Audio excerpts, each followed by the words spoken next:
First of all, yeah, I mean, I do. I think it's coming. I don't think they're a long way. I think it's coming. I mean, the BIS said that by 2025, everyone needs to have an operational CBDC. The central banks, for a very long time, because of low interest rate policy, have suppressed gold. And now the difference is you have the sovereign nations standing on the sidelines with their hands open. Okay, suppress it. We'll stand for delivery. And they are taking delivery and draining the exchanges very methodically. Here again, you'll notice we do things like that. They do it slowly, methodically, plotting. Don't cut off your nose to spite your face. Stand for delivery. A total of 130 countries representing 98% of the global economy are now exploring digital versions of their currencies, with almost half in advanced development, pilot, or launch stages, a closely followed study shows. 11 countries, including a number in the Caribbean and Nigeria, have already launched central bank digital currencies, CBDCs, as they are known.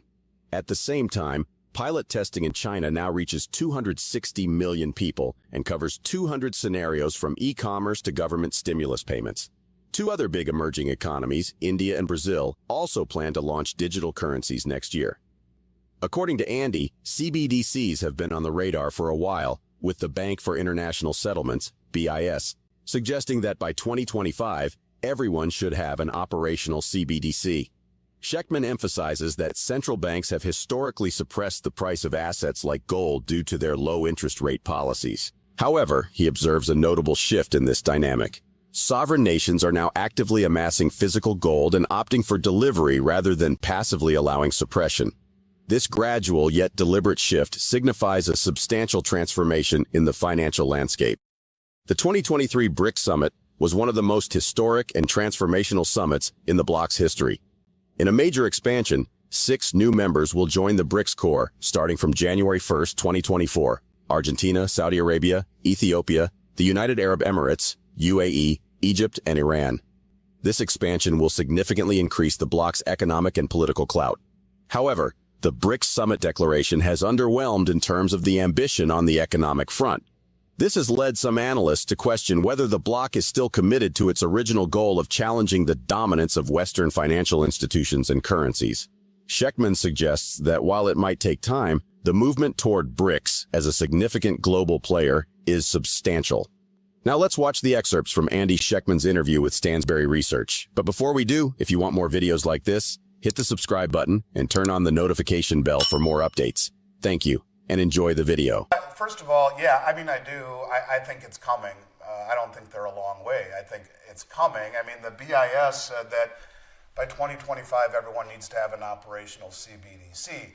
And if you look at if you take the entire gross domestic product of the world, the countries that comprise, to your point, 95% of the GDP globally already have one that in production, or they are beta testing, or they are building the central bank digital currency. I think the number 2 financial or economic advisor to the Biden administration, Lael Brainerd, who spent time at the Treasury and the Fed, who ran point on Fed Now, is a modern monetary theorist. She was involved in dealing, when at the Fed, dealing with MIT in the production of the CBDC. Biden signed an executive order to fast track the CBDC. And, so yes, I do think ultimately that it is coming. And this is what has kind of led me down this pathway that I think I'm a little bit I almost have to stop myself, because I have been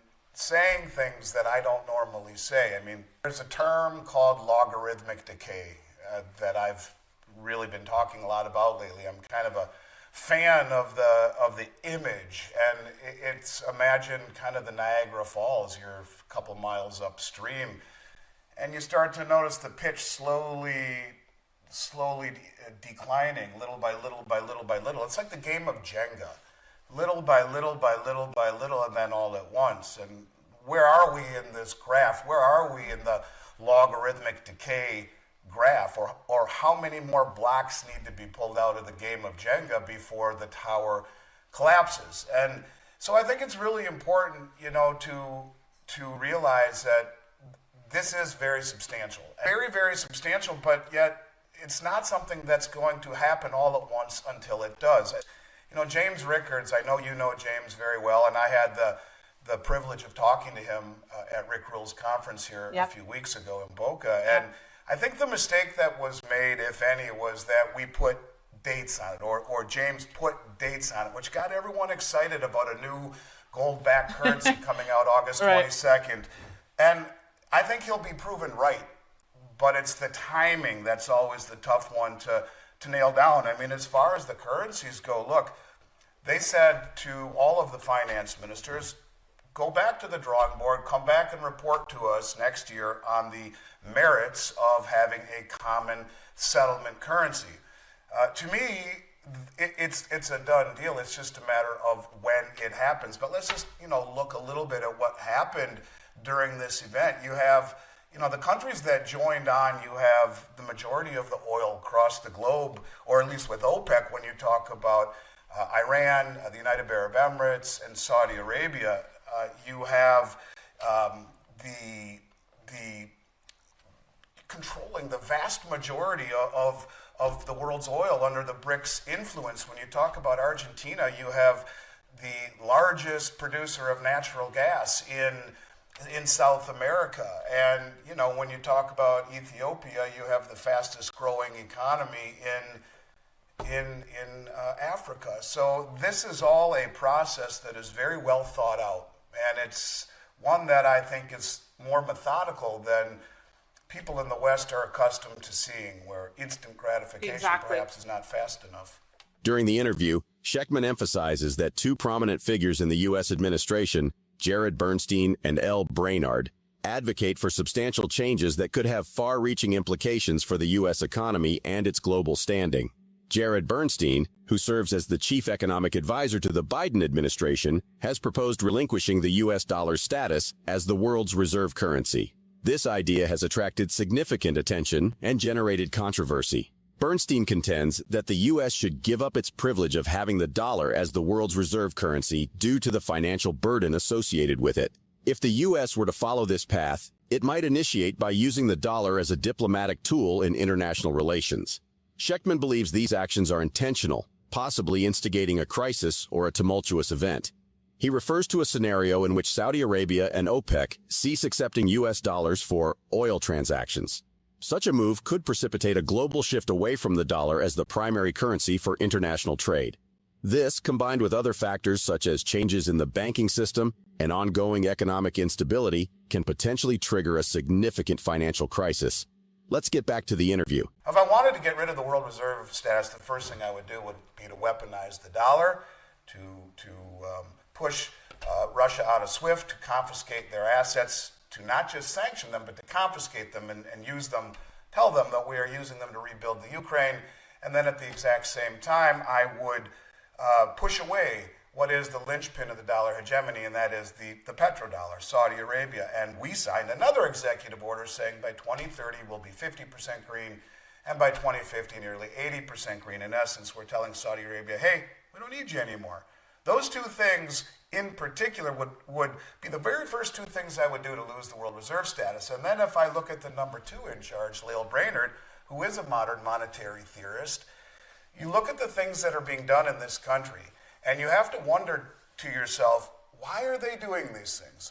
Why are we mothballing all of our energy? Why does, and this is not a political statement, but why are people looking at what made this country great, liberty and justice for all, where people would tie inner tubes together with string and float from Cuba, or walk from Central America, across, God knows what, and how hot it was, and all of the perils to find liberty and justice. And people look at what's happening in this country, and I think they have to question, is justice being passed out equally? Is it being administered equally?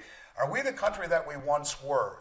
The fraying of the unity of this country, where, after World War II and the Great Depression, we were a unified country. We were able to stand together and build a great country. We're not unified anymore. It's black and white and red and blue and vax and no vax and rich and poor, and we're very, very much just not the same country we once were. Now, what I'm getting at is simply this. I ask you, could this possibly be intended? could they possibly be trying to create an event? And this is what I've talked about for a very long time without really saying it. When we push away Saudi Arabia, we create divisiveness in this country, we weaponize the dollar, we're doing everything we can to create an environment where you see this coalition of countries pushing back against the West, even our allies like France, pushing back, and all of a sudden sides are being drawn. And what happens? What happens if Saudi Arabia and OPEC at that moment say we're no longer taking dollars and the dollar gets dumped? The banking system, remember, Lael Brainerd is a modern monetary theorist who wants to get rid of the banks, wants to cull them. Look at what's happening with the banks. The aiding and abetting of the money leaving the regional banks to the big commercial banks by the Fed, because they're allowing the money market funds to invest in the overnight reverse repo market at 5.3% with daily liquidity. There's no reason to stay in these fractured regional banks. You see this event, or whatever event it is, that creates this chaos where the banks fail and they will be bailed in, not bailed out. Bailed in. That's what the Dodd-Frank law said. They must be bailed in. Everyone will lose everything over $250,000. It goes into the pot to bail in the bank. The dollar gets dumped globally because it's no longer the sole settlement currency for oil. At some point, that's that all-at-once moment. You go over the falls, or the Jenga tower falls. Hey, thanks. You guys are going green. You signed an executive order. You don't need us anymore. So we've signed up with the BRICS, and we're going to sell oil and other currencies, and the dollar gets dumped. The widespread adoption of central bank digital currencies, CBDCs, globally marks a pivotal shift in the financial landscape. While precious metals like gold and silver have long been stalwarts in preserving wealth, emerging digital currencies have been knighted by a few as hard money's savior. What are your thoughts on the evolving financial landscape and its potential impact on our future? Share your observations in the comments section below. Also, ensure you like this video, subscribe to the channel, and turn on post notifications for more videos like this. Thanks for watching.